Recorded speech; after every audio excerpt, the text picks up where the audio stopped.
안녕하세요. 3월 27일 날마다 주께로 말씀 묵상 보도록 하겠습니다. 오늘 본문은 사무엘하 8장 1절에서 8절 말씀입니다. 사람들이 흔히 하는 말 중에 낄낄 빠빠라는 말이 있는데요. 낄 때 끼고 빠질 때 빠진다라는 말입니다. 대부분 이게 잘 되지 않는 사람들이 오지랖이라는 소리를 듣게 되거나 푼수라고 사람들이 말을 하는 것 같아요. 지혜롭고 현명하다는 것은 이런 것을 잘 분별하는 능력이 아닐까 하는 생각을 하기도 합니다. 많은 사람들이 나서지 말아야 할 것에 나서거나 자신이 책임져야 할 곳에 서지 않음으로 인해서 문제가 생기곤 하죠. 오늘 다윗은 압살롬을 따르는 반란군과 결전을 앞두고 있습니다. 이 전쟁의 승패에 따라서 다윗이 다시 왕위를 찬탈하느냐 아니면 왕위에서 물러나느냐 하는 일생일대의 큰 전쟁을 앞둔 상태에 있는 것이죠. 다윗은 이 전쟁에 참전하여 자신이 선두에 서서 싸우겠다라고 말을 합니다. 그러나 그를 따르는 군사들은 다윗이 이 전쟁에서 빠져야 한다라고 말을 해요. 우리가 관찰 질문을 보면서 계속해서 살펴보도록 하겠습니다. 관찰 질문 1번을 보시면 다윗은 군대를 어떻게 정비하는지 묻고 있습니다. 1, 2절에 다윗은 백성들을 천부장과 백부장으로 나누고 그리고 3분의 1은 요압에게, 3분의 1은 요압의 동생 아비스에게, 3분의 1은 가드 사람 이때에게 맡겼다라고 말을 해요. 군대를 3개로 나누어 재편한 후에 각각 그들을 지휘할 수 있는 지휘관을 둔 것이죠. 그리고 자신도 함께 나서서 싸우겠다라고 말을 합니다. 다윗은 이 일의 시작이 자신에게 비롯되었다라는 것을 잘 알고 있었어요. 그리고 그 책임을 자신이 지고 싶었을 것입니다. 그래서 자신이 선두에 서서 진두지휘할 것을 말하고 있는 것이죠. 왕이 함께 있을 때에 군대의 사기에서도 큰 차이가 있었을 거예요. 그래서 다윗은 자신이 이 일에 책임을 지고 싶었던 것입니다. 관찰 질문 2번을 보시면 다윗이 백성에게 한 말이 무엇인지 또 그 말을 들은 백성들의 반응은 어떠했는지를 묻고 있습니다. 백성들은 이렇게 전쟁에 나서겠다라는 다윗을 극구 말립니다. 그 이유는 압살롬의 군대의 목표는 다윗에 있는 것이지 자신들이 아니다라는 거예요. 어차피 왕을 끌어내리는 것이 목적이기 때문에 왕이 죽기만 한다면 이 전쟁은 끝이 난다라는 것이죠. 그래서 왕이 만약에 이 전쟁에서 제거된다면 자신들이 승리한 의미가 없어지는 것이었어요. 왕의 타겟이었기 때문에 자신들은 이 전쟁에서 그렇게 큰 무리나 위험이 없을 것이다 라고 보았고 그래서 다윗은 후방에 남아서 군대를 지켜달라라고 말했던 것입니다. 다윗의 군대의 간청은 그래서 타당했던 것이죠. 그리하여 다윗은 뒤에 남아서 군대를 지키기로 합니다.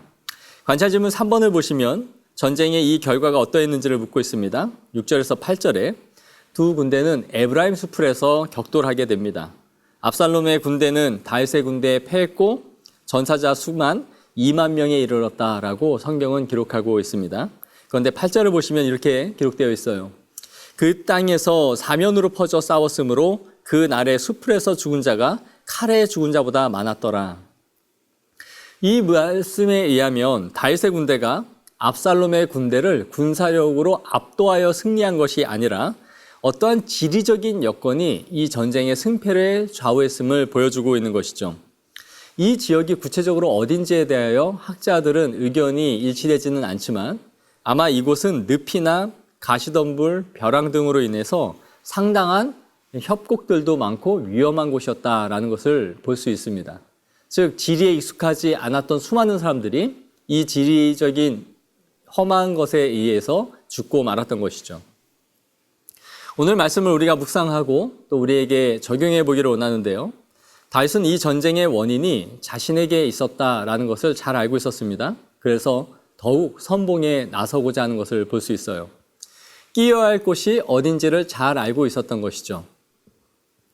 우리도 신앙생활하면서 이런 자세를 가지고 있었으면 좋겠다 하는 생각이 듭니다.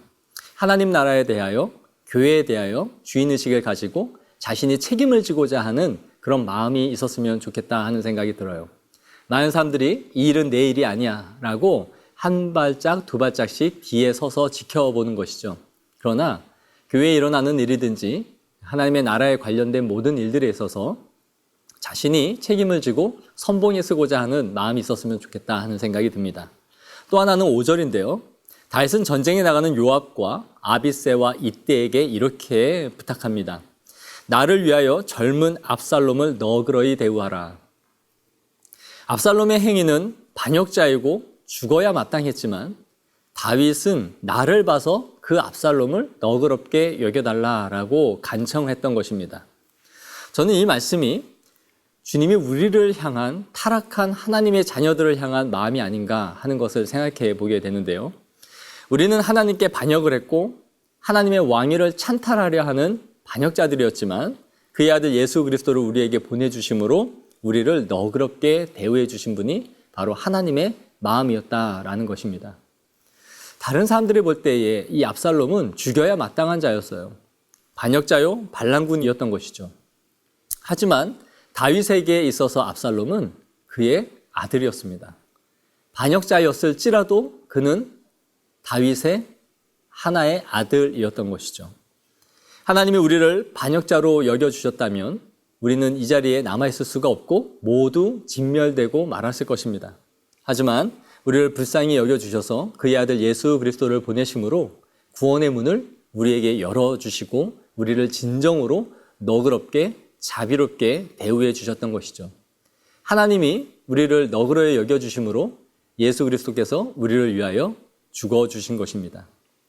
오늘도 우리를 이렇게 너그럽게 받아주신 하나님께 감사하며 사망에서 생명으로 옮겨주신 하나님을 찬양하는 마음으로 하루를 살아가시기를 축복합니다.